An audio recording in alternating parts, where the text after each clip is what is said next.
Hey everybody, welcome back to Photographer Life Check. I'm your host, Qurissy, and today we have the illustrious director, producer, writer, Adrena. Hey, hey, hey, Hey, hey, hey. y'all. So Oh happy to my be here. girl. I'm so happy to have you. This is going to be such a great conversation because one off the top, we have another Chicago native. Eh. You already know what I it is. Exactly. I always feel at home when I have one of the girls with me. It's just, Oh my it's God. so good. It's such a great feeling. Like, you already know what it Yeah, is. you already know. But let's jump into this photographer fit check because you came correct today, and that's how I like to Oh, see it. oh my gosh. Only for you. Yes, come on. So just tell us something that you're wearing, why you love it, something like that. Oh my God. So it is the playoffs right now for baseball. So I have on all like a vintage jersey with all of the Negro League. So yeah, Crazy. I had to step. Crazy. One of Crazy. my I've favorite always pieces. It's beautiful. I always wanted a Black Sox jersey. I gotta find one. Yeah, find Like, one. I Find gotta one. find one. It's gonna be on eBay somewhere. It has to be. Or It's in LA, you can find some great gems. So you never know. exactly. It's actually very funny now that I think about it because we both came in black as hell today. I got my Greenwood Ave, my Tulsa Wall Hey, Street hoodie on today.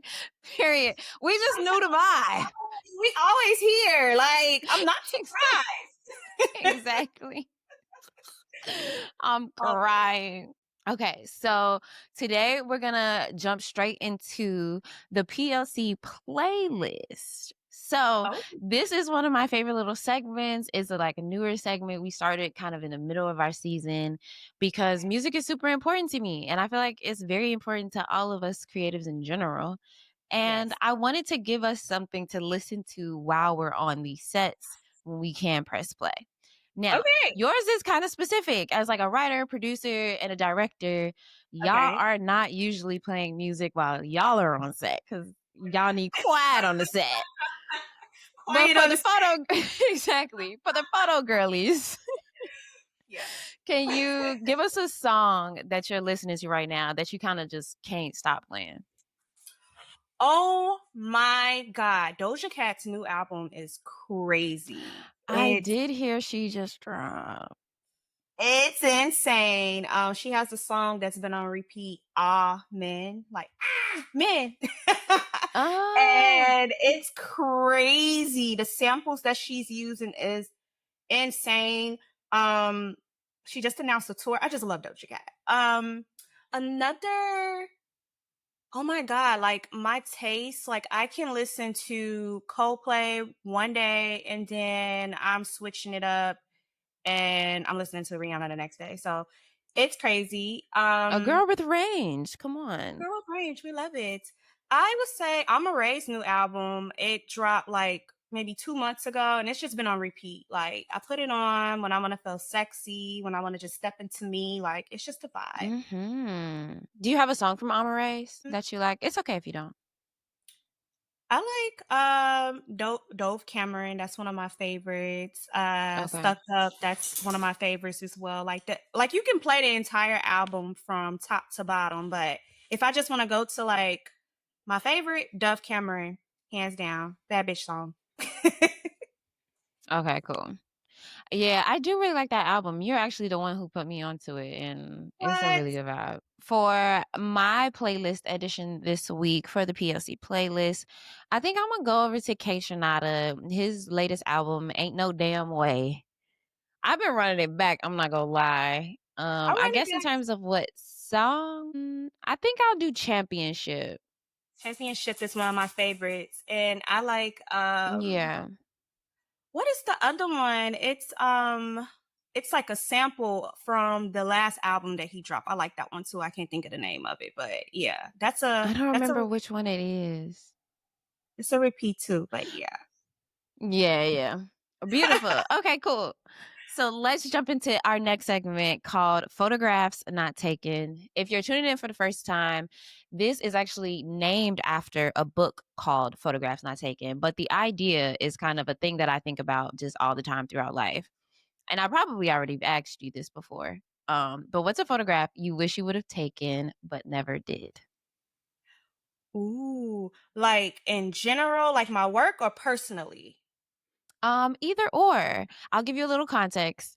This question comes up for me because I walk around and I'm kind of just taking images in my head all the time where I'm Yeah. looking at stuff and I'm like, gorgeous photo. That would have been a gorgeous photo. And either like I didn't have my camera on me or maybe I missed my beat. I tried to take the photo and I missed it kind of thing. So I'm just Yeah. always curious about the photos that other people are seeing in their head as they're moving through. And also for you, it could be motion considering you're a director where you're like, you I have these scenes. I immediately went to motion, like, Mhm. went there. I wish that when I lived in New York a decade ago, that I coulda just grabbed footage, that I was in that bag because it's just like a Oh, time that yeah. you just can't get it back. New York has changed so much over time, and that was just a moment, and I'm like, "Damn, I wish that I woulda got more, like, footage or taken more photos instead of just, like, moving in motion." But that's the Mhm. first thing that come to mind is, like, New York because it just was a time in my life too. And, like, that specific age or it's like you're if you don't Yes. have it documented, you're just never gonna get it back. Never gonna get it back, so it's just That's gonna so live in real. my head. Ugh, ugh. Okay, and then I wanna jump to the gear don't matter, but this segment is all about the tools that we use. It's called The Gear Don't Matter because you can kind of make your work with anything. Like whatever you have available to you, you can make some shit shake. And that's the point about being an image maker in general, right? Yep, But they are our tools are important to us. And so I love to know the tools that we're using to achieve the things that are ultimately our goals. So yes. what's your favorite piece of equipment that you're using when you're on set? Especially I'm very curious, particularly as a director. So, other directors are probably gonna be like, turn their head, but I love a black magic. Like, it is Oh, my true? absolute favorite. Yeah, and it's like everyone they give you so much like, oh, well, editing with Blackmagic footage is difficult. And I did experience like my first time directing with a Blackmagic. And I'm like, okay, this is difficult, but learning DaVinci, once you get it, it's like it's up. So Yeah. Blackmagic is always like my go-to if I can get my hands on it. And secondly, I would say, of course, the Sony for sure. Like anything Sony, like Mm. I just love the format. I love when you shooting in film with Sony cameras or any equipment. Like, but Blackmagic is top of the top, top, top. That's my top Yeah. request when I'm Agreed. We love black magic over here. shooting. The quality is just like, It's pristine. And I mean Sony too. Largely most people are using Sonys, yeah, especially in terms every of like entry level too. Like if you can get your hands on a Sony, save up a couple racks, get a Sony, like life is changing for surely. life life changing. You know? I want to add too, don't sleep on it, especially like as we are like getting like new like versions of like the iPhones, this and that. But the old like 12 and below iPhones, like shooting Mhm. crazy. It comes down to the editing, but you can get some great quality footage from your iPhone as well. So don't sleep on that. That's so true. I mean, I follow a couple creators on TikTok who are shooting specifically on their iPhone 12, and the things that they teach is like how to just make cinematic videos or images using what you have, the Yep. basis of this segment, and they're all using an iPhone 12. And I just love that because it's like you don't have to buy the newest, latest thing. You just have to have some vision. Ex- exactly. It's okay. We have another guest over here, her daughter Daisy. Hey, Yeah. Daisy. Daisy's in a cut. She wants to be included. She wants to be included. Okay, let's jump into the life check. Photographer life check is all about what image makers are doing or going through within their career, their life. And like I said at the start of the show, we have a Chicago native in the building.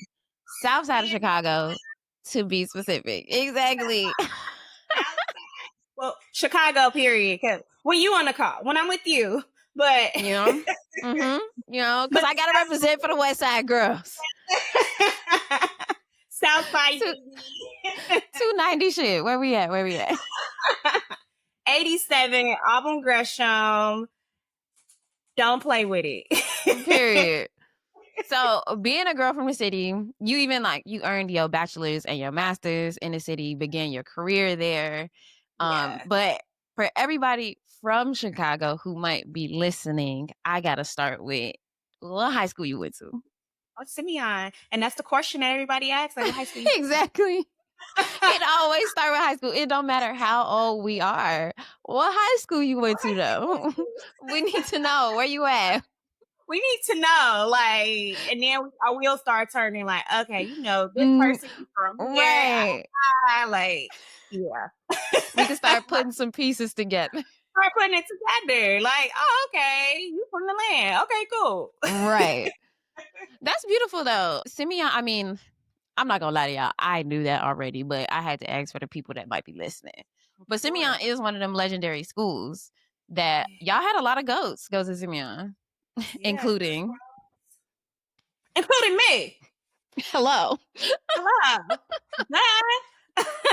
No, it's incredible people like that came from Simeon. Like mainly we're known for the sports aspect. Like Yeah. we have a lot of people that went to the NBA, the NFL, maybe the MLB. Got to check that. But a lot of Mm, like individuals have come from Simeon and creatives. Like yeah.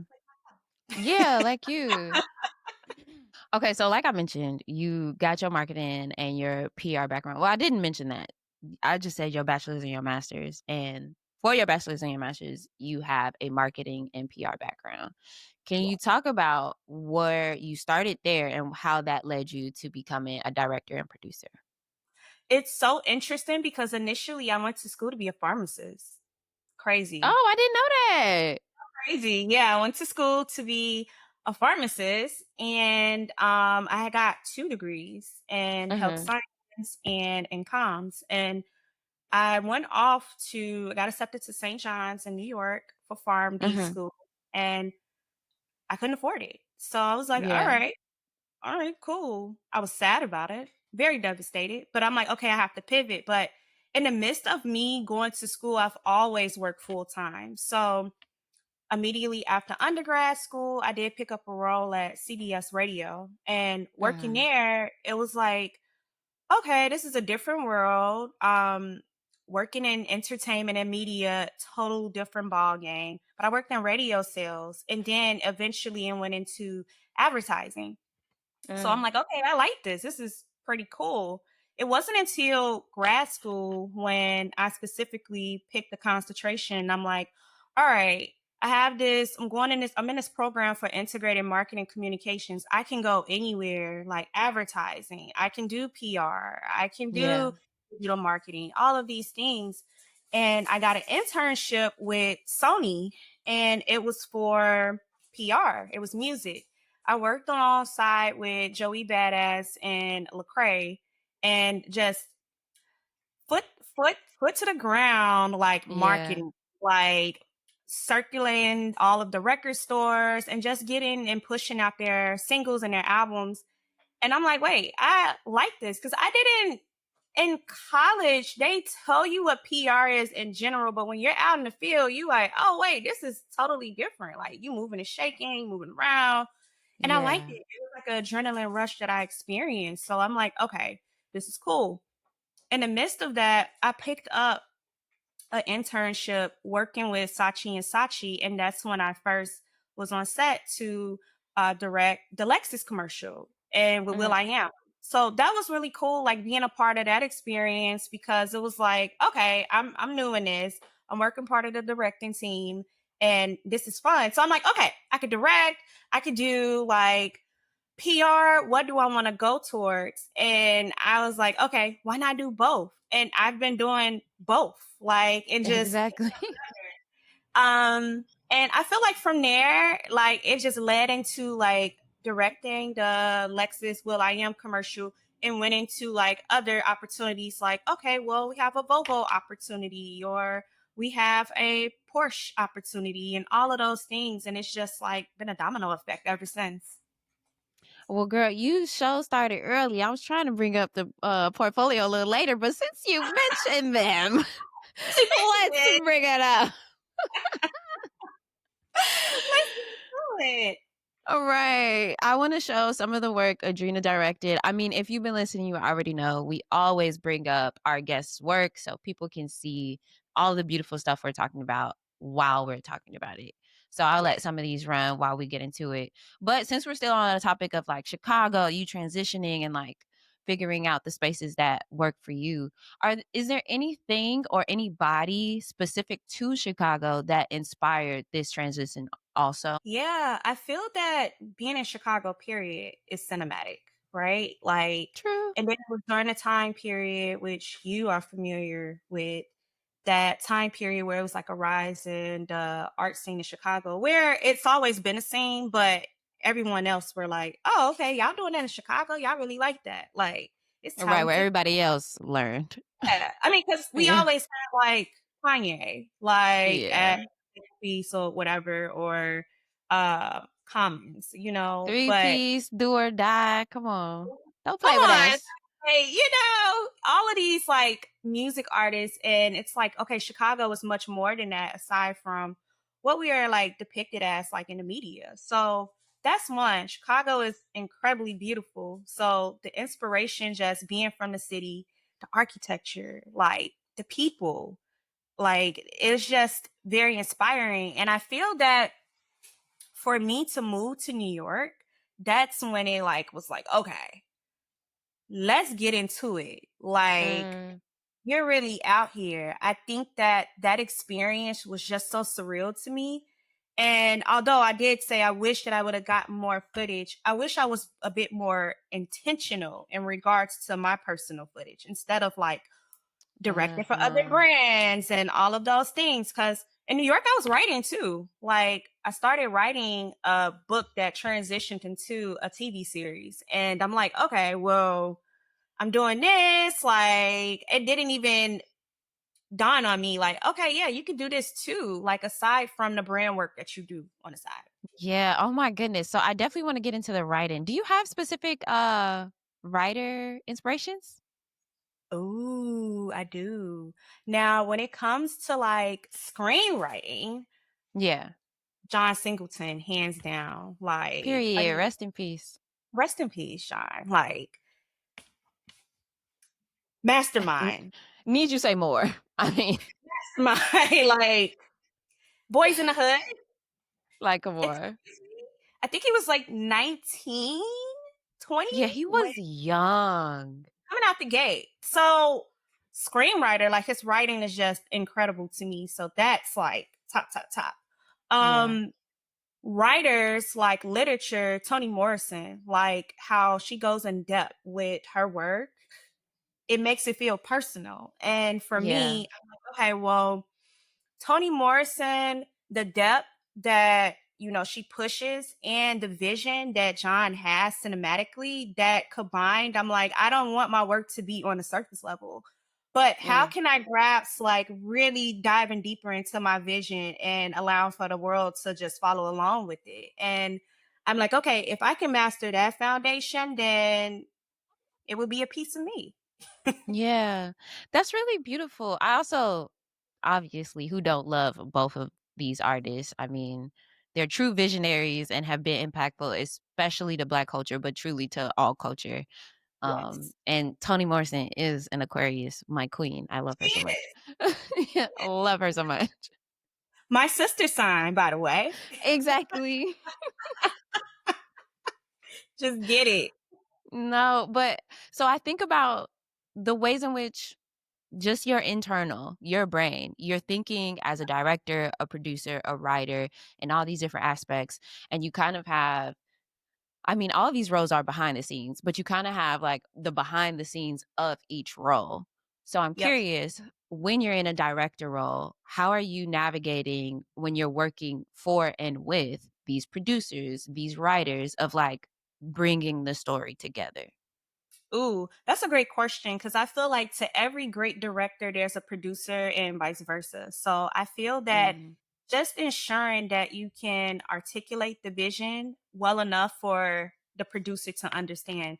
I cannot express that enough because your producer is going to put in that legwork and make sure that it's happening. And when they can really understand your vision, it's times 10. Like, I can't express that enough because I feel like producers, me working both roles, being in both roles, I feel that I have an understanding of how a producer work. It's a gift. Mhm. And a director, because it's either one or the other, where I hear directors like, I can't see how producers do it. And producers like, yeah, I can't see how directors doing it. I feel, I feel like it's a gift to just be in both of those roles and have an understanding and be patient with it. I feel a part of the process is definitely starting with a blank canvas, right? Just starting with this canvas and just communicating with your producers what colors you want and what's the end goal of it. And I feel Mm. that once you have that relationship, and I have had, piece of cake. It's out the ballpark. True. Okay, that makes so much sense too. We also know, or maybe not all of us do, but directors are decision makers on set, but they don't always have the final say. Like sometimes we have to answer to, you see how I just included myself like I'm a director? Because you Sometimes we are. have to, Because you are. period. I You I have directed some things. My bad, my bad. I You forgot. I forgot. I do. forgot. You have. Like, please. Like, hello? So, directors, decision makers, but don't always have the final say, right? So it's Yeah. depending on like stakeholders, agencies, the Yep. producer, just different people we're all working with. But when you do have the opportunity to decide, for example, like choosing collaborators, like going for your specific DPs, editors, production designers, things like that, how are you deciding who is the right fit for a project's specific personality? That's a great question because I feel that, especially for a Black woman director, let's start there. Mhm. You go into these rooms where, like you said, you have these stakeholders that's making these decisions. So it alters your vision, one. That's just what it is. But I Yeah. fight for that, right? Like, no, I don't want it. Like, we can agree to disagree, but I want it Mm. this way. Let's come to a happy medium. DPs, like, I can't express enough. Like, I always fight for a woman DP. And I love that Ryan Coogler has he works with like women DPs as well, and All the he's bringing time, yeah. all the time. He's bringing that to the forefront. And I love that because often you get in these rooms and they push you a list of DPs, these production companies, these agencies, like, oh, well, here's a list of DPs and they're all white men. And for me, I'm like, well, I don't want to work with them. If it's a certain style to a project where I'm like, oh, okay. But I'm always like, well, top priority is a woman DP. Like, Mhm. I exclude them. So that's very important to me. And another layer is that support team. So for sure, like all the way down to your PA, like that's very important. Like your editor, like the editor is going to be in a room with you going through every single second of footage. So that's very important to make sure that you have that working relationship with them as well. So I feel like all in all, you just need to be very intentional with the circle that Yeah. you curate around your work. And definitely it depends on like the type of style of work that you're working with. Like if they have expertise in making a car look sexy, it's like, okay, catches my eye, but I'm also like, can we get a woman to do it? That's always There my go-to. My brain just works like that. And it's no exclusion to men as well, but that's just always like my go-to when I'm thinking about putting my team together. Yeah, I mean, I think that's necessary, and the men that hear that and hear exclusion are likely the wrong men to be on set. You know what I'm saying? It's like Exactly. it's like Why are you We here? all know that there are skillful women that are out here Yes. going crazy and doing Going. the same amount of beautiful work that other men can do and just getting fewer opportunities. We know that. So, Yep. if you can Yep. be in a position like you, why not hire a woman that can flourish? That can flourish. It could be a stepping stone. It can be an extension to her career. Like, give her an opportunity and pay us. Oh, Pay us. come on. Like More, in more. fact. More. Time. And on time because like Okay. we need to get better at that. No, truly. This episode is brought to you by Art House, the first Black-owned film lab in the city of Los Angeles. Art House specializes in C41, black and white, E6, and ECN2 processing for 35mm and medium format film, using a custom-built cinema scanner to deliver stunning movie quality stills. Pick up or drop off a roll at their new location in Chinatown and check them out at arthousefilmlab.com or at arthousefilmlab on IG. And tell them we sent you. One thing about me, y'all have to know I love a milestone. And I think a Mm, lot about how we can celebrate our wins, celebrate like the smallest thing that we do, right? So right. when a commercial or a campaign that you directed goes live, it's in the world. We are celebrating. Oh my God. I want to know, I want to know, do you ever get the opportunity to know or learn the way that it's impacting people? Oh, yeah, you do actually. And I have never expressed this publicly to people, but I look through the comments. I want feedback. Like, I'm open. I am not one of those people that's afraid of like criticism and all of those things. Like, if a body of work is being presented before it's being shown to the public, I'm pushing it to my friends, my close people, because I know that they're going to be the most honest with me. It's not going to Yeah. be just like, no, oh well, yeah, it's fire, and that's just that. They're going to be like, yo, so this shot, pa pa pa pa pa, da, da, da, they're gonna give me the full extensive feedback that I need to take back and be like, oh wait, okay, I didn't look at it from this perspective, but now that you gave me Yeah. further insight, like let me further tap into this and expand on this idea, this concept. So that's like core to me, like making sure that I share it with my peers and them being like, okay, yeah, giving me the feedback that's needed. The work to be celebrated once it's put out right into the world. Just like being that person, just keeping my eyes on the work, like, okay, what is everyone else saying? I love Reddit. I think I Yeah, get me it from too. like immediately when a film come out, I'm going to Reddit. Like, what do everybody else think? Like, and I feel that is so important to apply to your work because people be so afraid. Like, I'm just gonna put that out there and just shut my And run eyes to away. Yeah. like no, like run towards it so you will know like what everybody opinion is of it. And it's like, who cares what everyone opinion is, right? But it is essential when you want to apply it to continue and to elevate yourself.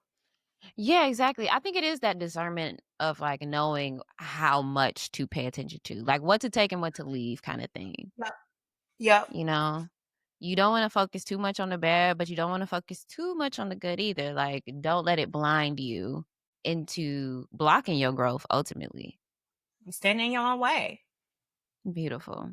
In what ways do you think um these positions have impacted you or how you celebrate it outside of course like it's adding to your portfolio and it's getting you the next job, but I'm really curious about how you feel impacted by the work that you create. I feel that actually going back to it and just looking at it and just for me, I like comparing like my work prior to the work that I have now, but not so like being very precise with like, oh well, I should have did this Mm, different or critical of it, but like, oh okay, well in this way I can grow here. I can be better at editing, like things of that nature. I feel that is very essential to me. yeah, beautiful. So now I want to get into she's a producer. As a producer, you know, you've done experiential producing for brands, for tours like Drake's It Was All a Blur tour, and even theater. My girl is on Broadway, okay? Yes, yes, yes, She's yes. doing it all. Doing it all. I remember having a conversation with a friend, and I feel like living in LA, it's like, what do you do? Which I'd be Yeah. like, cringe. But Yeah.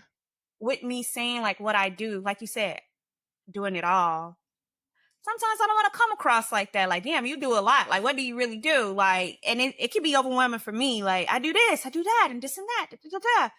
And my friend was like, "You're a producer," and I'm like, "Oh, Mhm. like yeah, you a producer. Like, and a producer is needed in all of those settings that you're speaking in." And I'm like, "Oh." And ever since then, I'm like, oh, "Okay, yeah, that's what it is. All right," because I feel that being in the creative field, a lot of other creatives that I have experienced, they don't know the difference between a director and a producer. And I'm like, completely different. Yeah. Completely different. Completely. Completely. So for me, like working in production, I mean, it started literally working on set as a PA, and going into like the experiential world which is totally different, like working in these $1 million like budget events, in addition to that, like tours, which is insane. So Yeah. everyone is like, oh, you're the producer of all producers. So I like to like dub it as that, like the producer of everything. No, for real. And I mean, I think that's like the coolest part to me is how many different types of projects you produce and like produce really well. I think it's really cool how like almost well, on one hand, I do love that your friend gave you that language, especially Yeah, like earlier in your career. I always love when that happens. But two, it almost doesn't even feel big enough because you've like been in so many buckets. It's like you got to be more than a producer, right? Like what is that. Like, oh my God. But it was a stepping stone. But I'm like, okay. I feel like ever since then, him setting that tone and telling me that, I felt more confident with being like, I'm a director, I'm a filmmaker, I'm a writer. Like, this is what I am. Yeah. But because you're right. It's like, oh well, I do so much more. I just don't want to limit myself to that. And when you're speaking to new people, you meet new people, and you're like, oh yeah, well, I'm a producer, and then they're a director, and then they give you like, if they pitch you some work, and you're like, oh well, I could do that too, and they're like, wait, I thought you were a producer. Like, it confuses them. Mhm. So just being like very clear of like how and when to insert myself in certain settings with the type of work that's being presented to me. That's so important. No, for real. I think people in general, but I personally think a lot about women who know how to navigate a lot of different roles Mhm. and of course are asked to niche down or dumb it down to Yeah. fit into the role that is needed like that day kind of thing. And I Yep. do think about what's at play sometimes and that maybe it's just an internal thing. Yeah. But how you're saying like I don't want to come off too much where you don't know where to place me in your brain because I do want to collaborate. I do want to go to this next project. I do want Yep. to, do more things in this specific field. But I also don't want to make myself small. I don't Right. want to just come in and be like, I'm only an experiential producer because I would produce another tour or I would Right. produce another show or Right. commercial or whatever.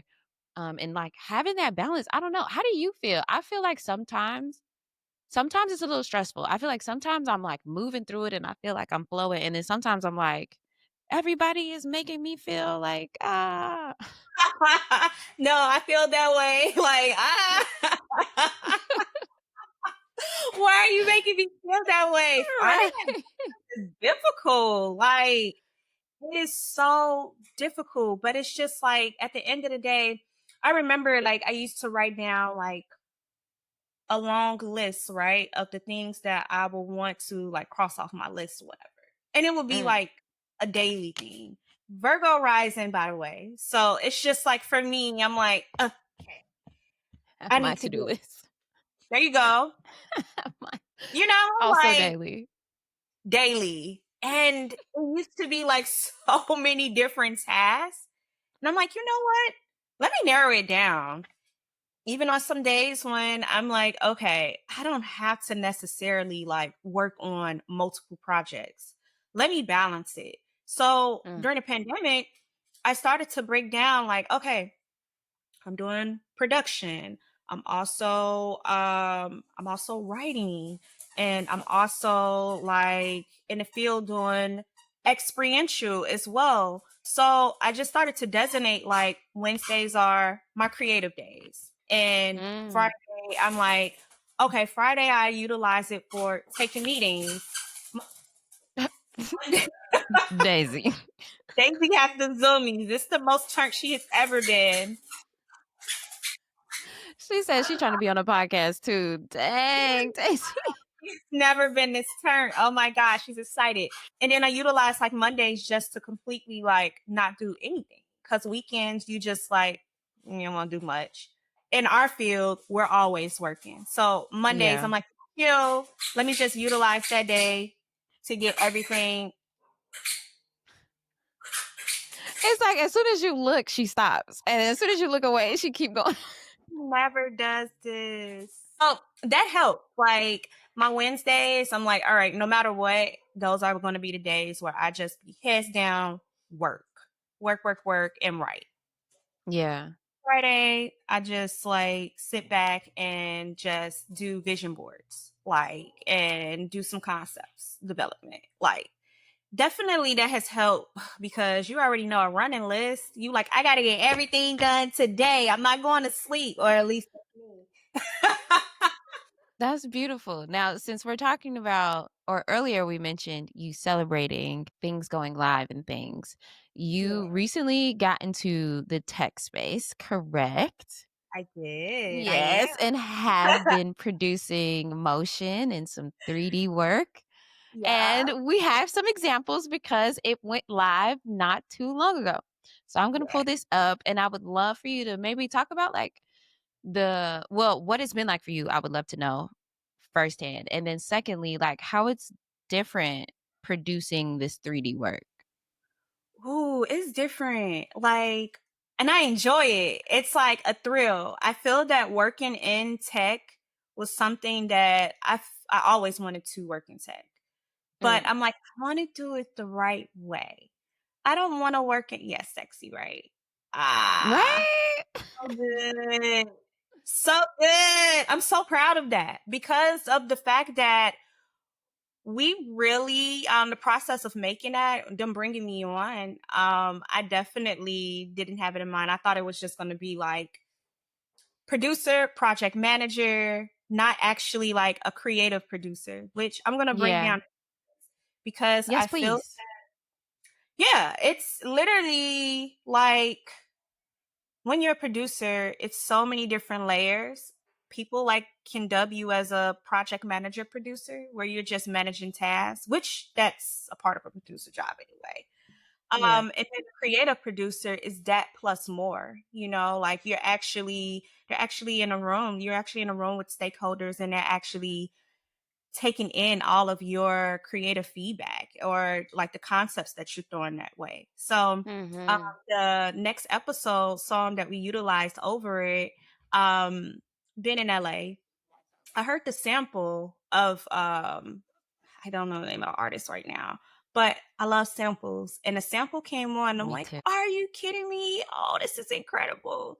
And I went to the Electrify Expo and I heard it in the middle of like developing that campaign. And I'm like, we got to use next episode. That's just like the theme of it. And Mm. I feel that transitioning into like the 3D motion space and technology, it's kind of like a cut down of directing music videos or like longer commercials that have that 1 minute slot. So Yeah. I feel like that it has been a big transition because you're working with the big three. So it's Right.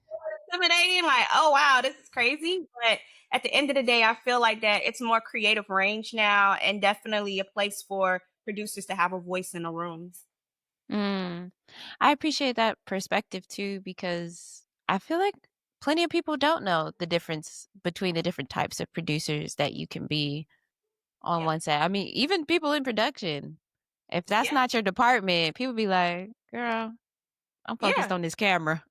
Yeah. I just want to be focusing on the camera. I don't want to be a part of the editing process or anything Right, the because whole rigmarole, like, yeah, they're like, I just want to be just here. Like I don't wanna do mhm. anything else. And it's kind of like a producer. When you mention that, it's like producers do everything. So that's unreal.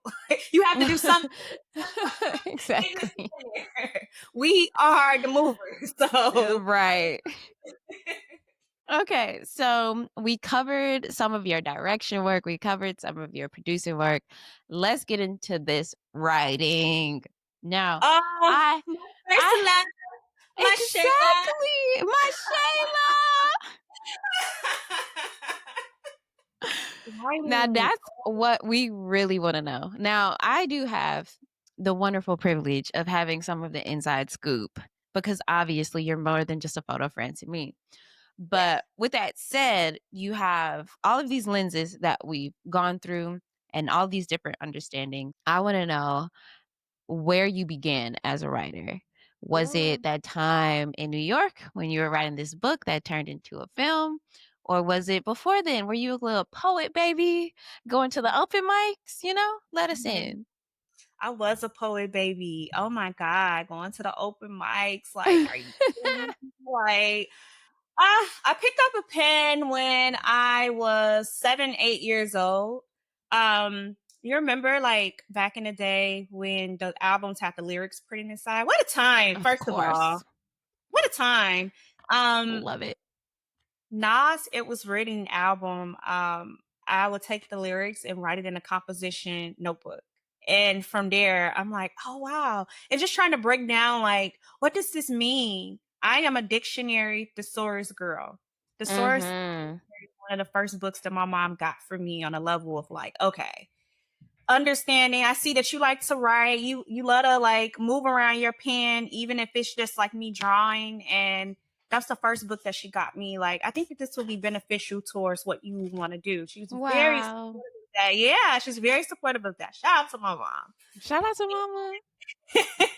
And open mics and the poetry. My grandmother she was a book worm. Mm. Like poetry books that was around. And I remember telling her, like, well, I really want to get into poetry. And she's like, well, I know some open mics for kids. So Chicago Public Library had like open mics and Shout out to you, media. shout out. And I did Phenomenal Woman Maya Angelou as like one of my first like Iconic. iconic at 11 years old, like stop. And Yeah. from then on, and from then on, like my people, they were definitely like fully supportive. Like they would buy me books, they would make sure that I had like all the notebooks needed. Like they would give me my space. I wasn't that kid that I played outside, but for the most part, I would rather be in and reading a book and writing like in Mm, my own. mhm. And they respected that. They didn't push like you need to be outside playing with other kids and all of those things. Like they're like, all right, this is what you want to do. This your medium. Like, do it. We're gonna support it. And they've always been like that. So I'm so grateful of that. With that being said, being in writing, I wrote 3 movies by the time that I was 13 years old. Didn't know Come format. on. I was just writing. And I Yeah. come from just reading and like, okay, well, this is how they wrote this book. Let me just write. And thinking back to it now, like being 13, like writing 100 pages, pen to paper, reminds you, is insane to me. Like that's Yeah. crazy. So I just give that to, I have to definitely give flowers to my mom and my grandma for supporting it because that's where it started. That was the core. Come on. Let's clap it up for mom and grandma. We love y'all. Love y'all. Okay, so you're this incredible teenager already writing movies because you just have these stories, these images in your head, right? Yeah. So jump to you being a young adult, you living in New York, you're writing this book. What is this book about? Oh my God. So the book is in regards to having, I don't want to say a midlife crisis because I don't want to age myself, but being a woman turned 20. And also, you're gonna live past 50, okay?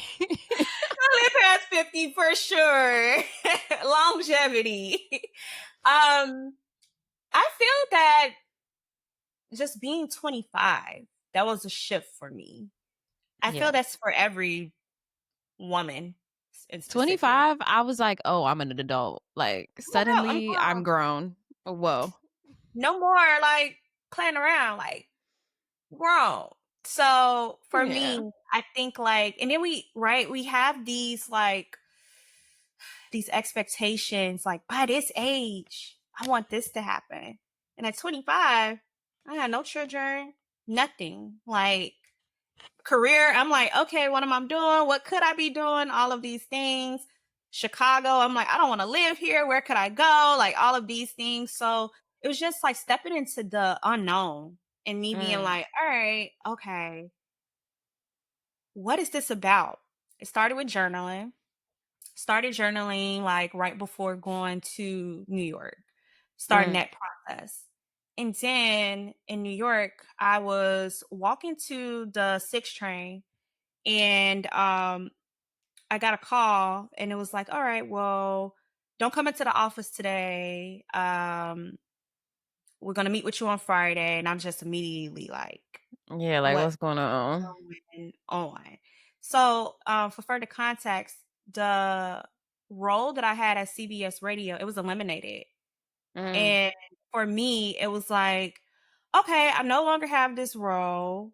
I'm living in New York, away from my family. And remind you, like you mentioned earlier, like I went to school in Chicago. So to have that mhm, experience to just move away to New York at that was insane. And I'm like, all right, like that strips something away from me. And I'm like, that's not my identity. Like, let me dial it back to what I truly love and what I really love. And the first thing as I'm doing all of that work was like, you're a writer. Like, that's what mhm, you're passionate about. And you can do it because you have done it. You wrote movies by the time you were 13. You have done all of these things. So just do it. And I was in a Dunkin' Donuts in the Bronx. And I had literally, I think I had like a pamphlet or something. It was like a 5-page pamphlet and it had like a mhm, blank back page. And I just started like writing. And the writing is just was like the intro of how I would want this book to be. And that was the mm, beginning of it. Unfortunately, I continued to write this book, pen to paper, and it was stolen from me. When I moved mm. to LA, I had it in my bag and someone broke into my car and took the book. So for me, it completely again stripped so much away from me. I stopped writing.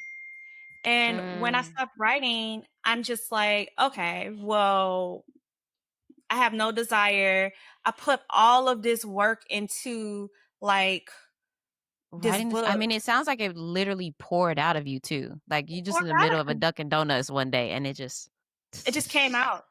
And yeah. just like, so just to develop on that and to have that taken away from me, I'm like, okay, Mhm, how do we start over and reset?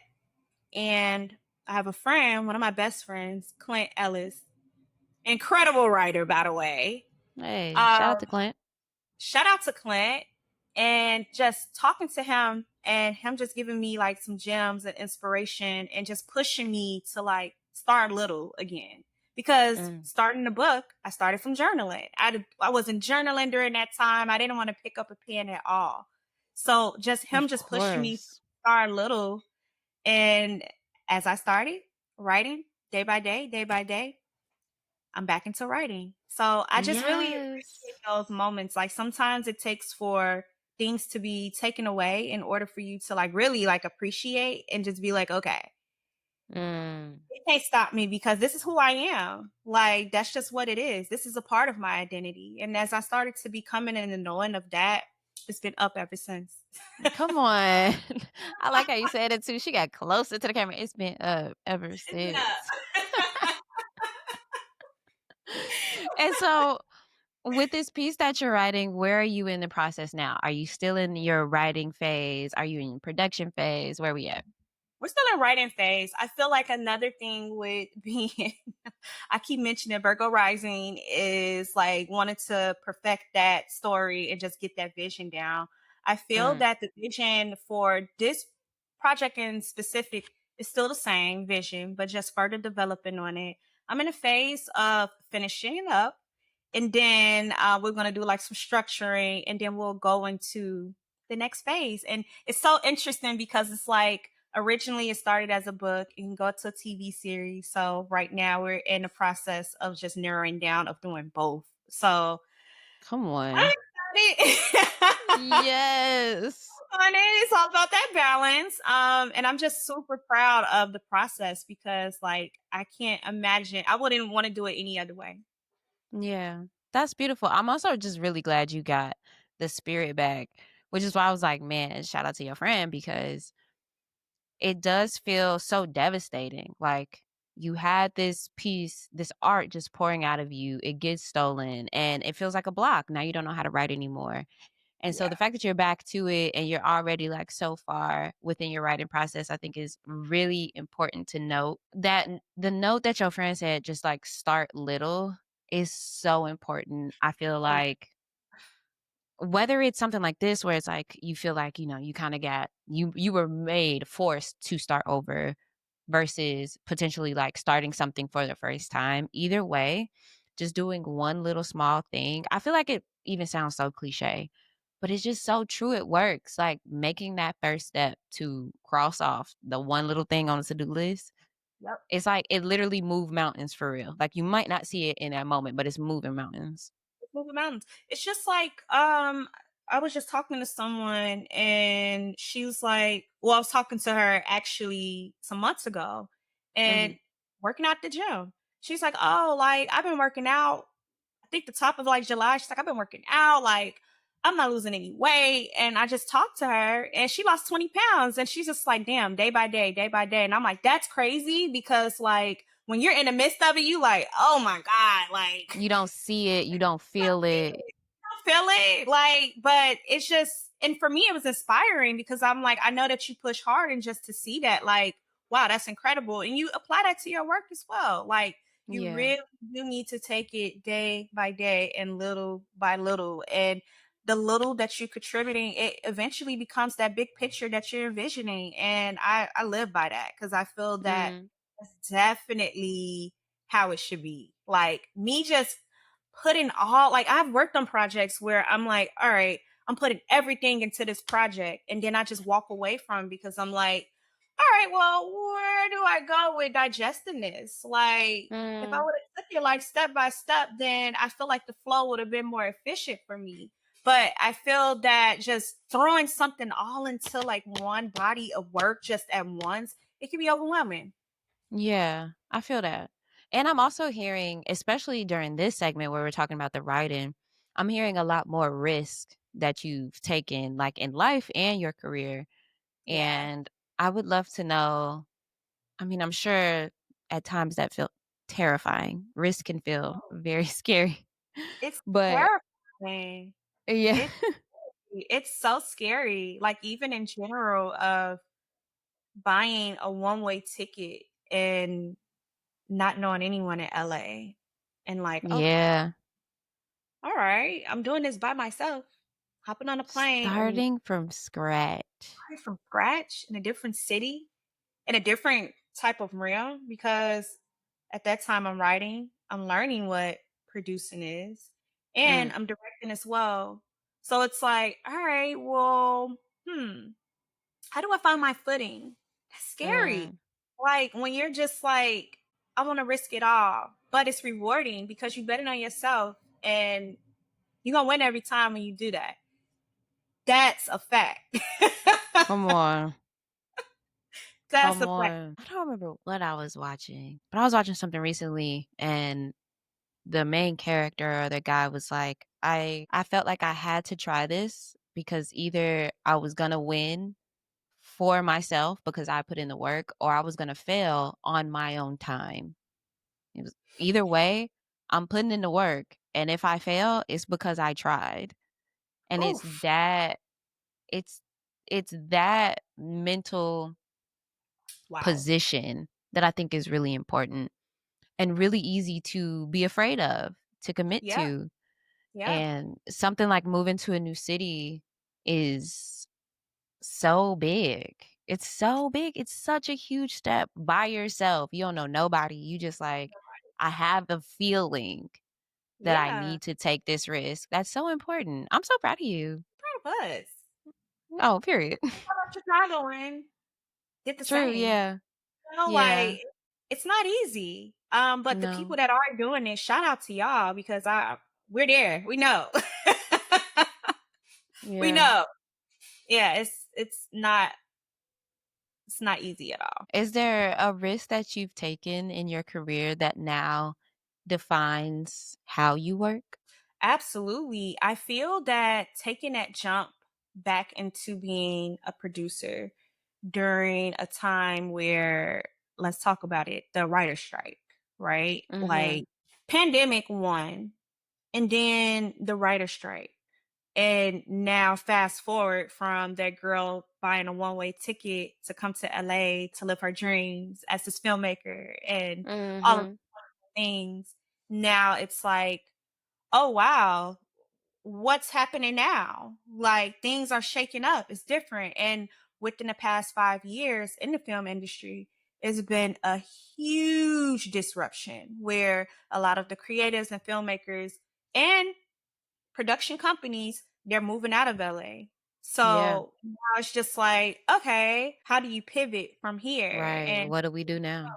what do we do now? So taking a risk for me to just like really develop further move on like jumping back into tech. Like for real Mhm. and just all right, well, jumping into like different mediums aside from just directing commercials because for me that Mhm. was my bread and butter, like the commercials. When that stopped and the industry was put on pause, it's like, okay, what now? Like, I'm not ready to direct a feature film yet. It's like, but are you really? Like, if you put into that time, you could do it. So taking a risk there, like, okay, I'm going to do it. I'm going to do a feature film. I'm going to dive into like a documentary, something I've never done before. And just jumping into that, I feel like that's a big risk and I'm proud of a recent risk that I'm taking because I feel we're all taking risks. Yeah. Jumping into like developing a upcoming documentary. It will be a feature film and like and it's centered around just no longer having that fear. Like we've Mm. been through it all. The pandemic, we have been through all of these things, all of these roadblocks, and it's like nothing is Yeah. stopping us from continuing to push towards our and pursue our dreams. So I feel that for me, taking a risk to really further develop on those projects that's not no longer like, oh, a passion project. It is a passion project, but it's like, nah, it's really intentional now and we getting it done. Yeah. This is Yeah. this is my work. Like Come on. this is what it is. This is primary. Okay. We ain't taking nothing else. I ain't taking nothing else. Now we're at this stage where we've kind of sped up into the today of things. We kind of went through your whole journey as a creative. So I would love to know for the segment Shoot Your Shot, who is somebody you would love to work for? Somebody or a company that you would love to work for? And I would love to help you manifest this like dream. It could be anything, commercial, feature, what's in your mind? Ooh, you know, I still have this dream of directing and producing like a horror film. That's something Yes. that's like, let's do it. Yes. Let's do So it. so monkey paw. Monkey Paw Productions. Where are you at? Yes. Monkey Paw for sure. It's like, why not? A24. Why not? I mean, naturally.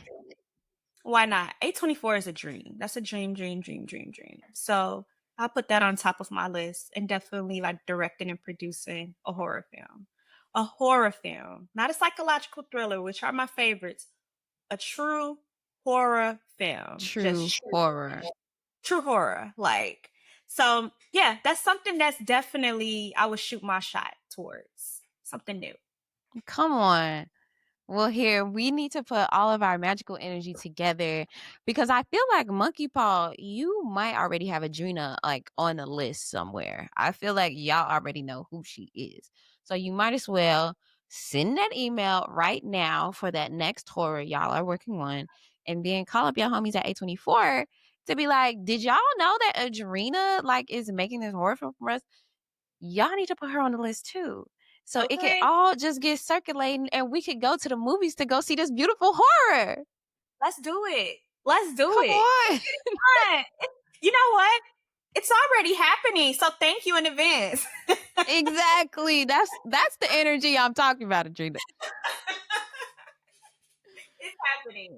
It's happening. Adrena, thank you so much for being here today, my love. Can you Having me. It's please? such a pleasure. I'm so proud of you. I just want to say that. Like, I am beyond proud of you. And just to be a part of your journey personally and career wise, it has been an absolute honor. And I can't say it enough how incredible you are. Like, thank you. Of Thank you so much, my love. I really appreciate it. course. But can you let the people know where they can find you, how they can hire you, reach you? Where you at? Yeah. LinkedIn, hit me up. I'm currently developing my website, adrenatrice.com. So be on the lookout for that in the next upcoming like months.